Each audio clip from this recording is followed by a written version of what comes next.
अंधी बुढ़िया प्रतिदिन मंदिर के दरवाजे पर जाकर खड़ी होती।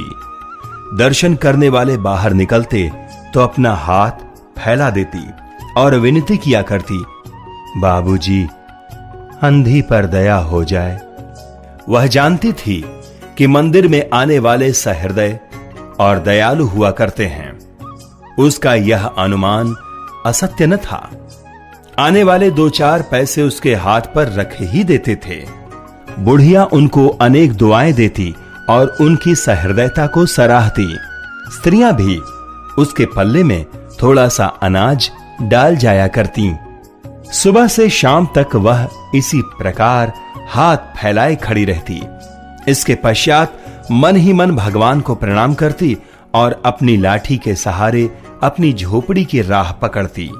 झोपड़ी के समीप पहुंचते ही 10 वर्ष का एक लड़का उछलता कूदता आता और उससे चिपट जाता। वह टटोल कर उसके मस्तक को चूमती। बच्चा कौन है, किसका है, कहां से आया है, इस बात से कोई परिचित न था। 5 वर्ष हुए। पास पड़ोस वालों ने उसे अकेला देखा था।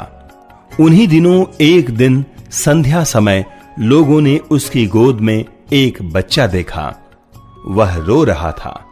अंधी उसका माथा चूम चूम कर उसे चुप करने का प्रयत्न कर रही थी।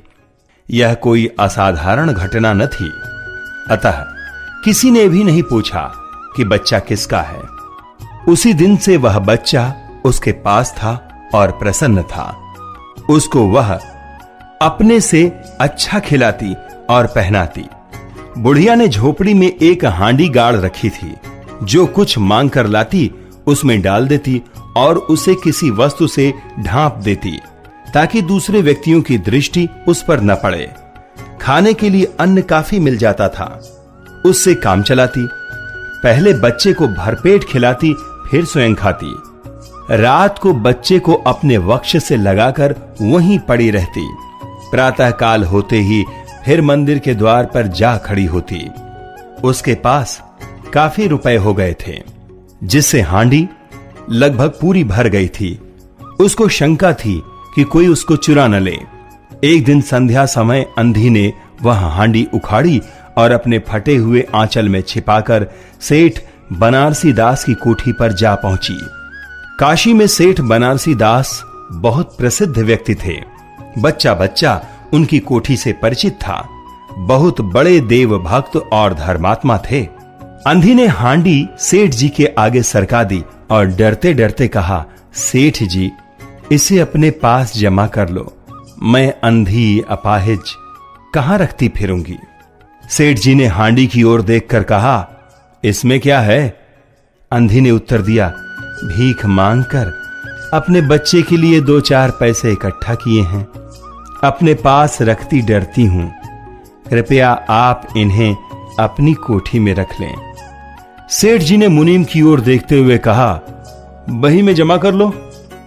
2 वर्ष बहुत सुख के साथ बीते। इसके पश्चात एक दिन लड़के को ज्वर ने आ दबाया। अंधी गिरती पड़ती सेठ जी की कोठी पर जा पहुंची।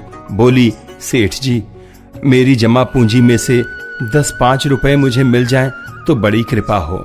मेरा बच्चा मर रहा है, डॉक्टर को दिखाऊंगी। सेठ जी ने कठोर स्वर में कहा, कैसी जमा पूंजी, कैसे रुपए? मेरे पास किसी के रुपए जमा नहीं है। अंधी वहीं पर जमी बैठी रही। उसने रो रो कर कहा, सेठ जी, परमात्मा के नाम पर, धर्म के नाम पर कुछ दे दीजिए। मेरा बच्चा जी जाएगा। मैं जीवन भर आपके गुणगान करूंगी। परंतु पत्थर में जोंक न लगी।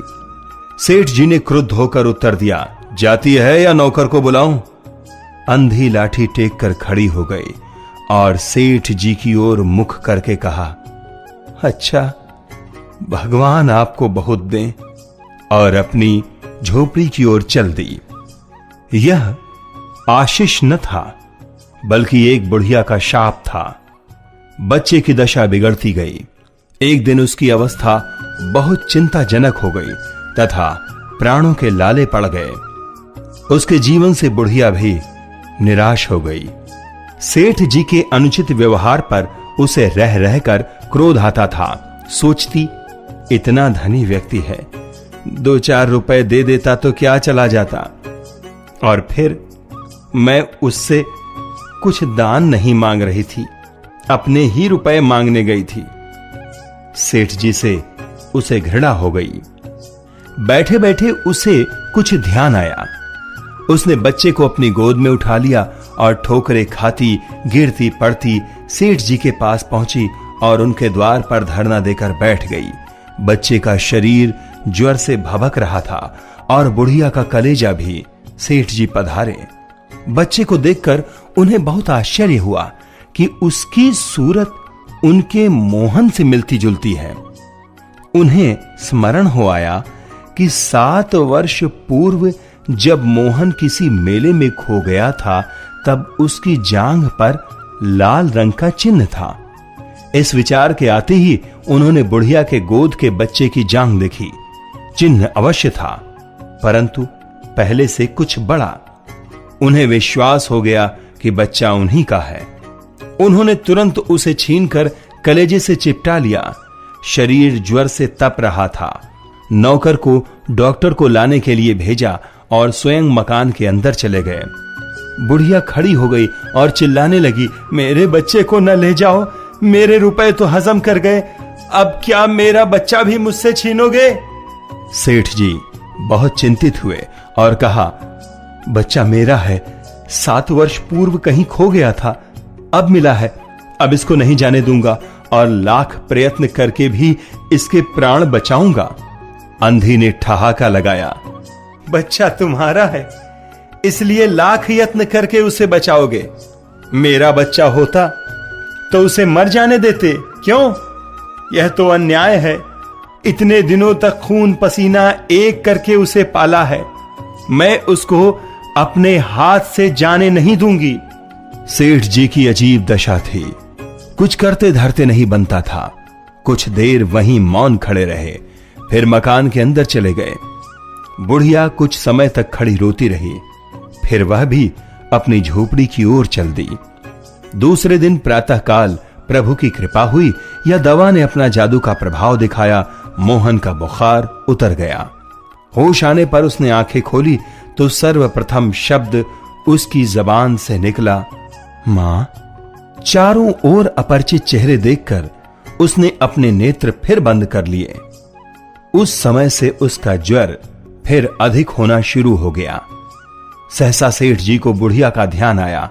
उन्होंने फिटन तैयार करवाई और बस्ती से बाहर उसकी झोपड़ी पर पहुंचे। झोपड़ी बिना द्वार की थी। वे अंदर गए। अंदर पहुंचकर सेठ जी ने कहा, बुढ़िया, तेरा बच्चा मर रहा है, रह रह कर वह तुझे पुकारता है, अब तू ही उसके प्राण बचा सकती है। चल और मेरे नहीं नहीं अपने बच्चे की जान बचा ले। ममता ने बुढ़िया को विकल कर दिया। उसने तुरंत कहा, अच्छा चलो। सेठ जी सहारा देकर उसे बाहर लाए और फिटन पर बैठा दिया। फिटन घर की ओर दौड़ने लगी। उस समय सेठ और भिखारिन दोनों की एक ही दशा थी। दोनों की यही इच्छा थी कि शीघ्र से शीघ्र अपने बच्चे के पास पहुंच जाएं। कोठी आ गई। सेठ जी ने सहारा देकर बुढ़िया को उतारा और अंदर ले गए और जाकर चारपाई के समीप उसको खड़ा कर दिया। उसने टटोलकर मोहन के माथे पर हाथ फेरा। मोहन पहचान गया कि यह उसकी मां का हाथ है। उसने तुरंत नेत्र खोल दिए और उसे अपने समीप खड़े हुए देखकर कहा, मां, तुम आ गई? मां ने स्नेह भरे स्वर में उत्तर दिया, हां बेटा, तुम्हें छोड़कर कहां जा सकती हूं। वह मोहन के सिरहाने बैठ गई और उसका सिर अपनी गोद में रख लिया।